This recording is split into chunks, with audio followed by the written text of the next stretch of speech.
எல்லா வருஷம் தீபாவளிக்கும் ஏதாச்சும் ஒரு பெரிய ஸ்டார்ஸ் படம் வரும். ஆனால் இந்த வருஷம் தீபாவளிக்கு எந்த ஒரு பெரிய ஸ்டார்ஸ் படமும் வரல. ஆனால் அதுக்கு பதிலாக யங் ஸ்டார்ஸ் படம் வந்திருக்கு. அது என்னென்ன படம்னு இந்த வீடியோவில் பார்ப்போம். நம்ம சேனலுக்கு நீங்கள் புதுசாக இருந்தால் சப்ஸ்கிரைப் பண்ணி சப்போர்ட் பண்ணுங்கள்.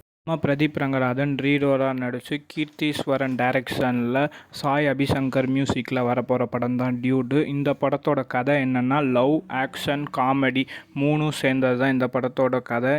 சுருக்கமாக சொல்லணும்னா ஒரு குடும்பங்கள் கொண்டாடும் வெற்றி தான் இந்த படம்.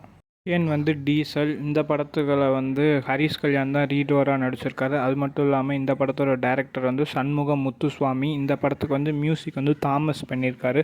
கனா, சித்தா போன்ற படங்களை மியூசிக் பண்ணவர். இந்த படத்தோட கதை என்னன்னு பார்த்தா டீசல் மாஃபியாவை மையமாக வச்சு தான் இந்த படத்தோட கதை மூவ் ஆகுற மாதிரி தெரியுது. தேர்டு நம்ம மாரி செல்வராஜ் டைரக்ஷனில் த்ருவ் விக்ரம் ரீடோராக நடிக்கிற பைசன். இந்த படத்தோட கதை ஒரு கபடி பேஸ்டு ஃபிலிமாக இருக்க போகுது. நீங்கள் இந்த 3 படத்தில் எந்த படத்துக்கு ஈகராக வெயிட் பண்ணுறீங்கன்னு சொல்லி கமெண்ட் பாக்ஸில் கமெண்ட் பண்ணுங்கள். எனக்கு பிடிச்சது STR49ஓட ப்ரோமோ தான். இங்கே தானே வச்சேன், எங்கே இதை தானே பார்த்துடுற.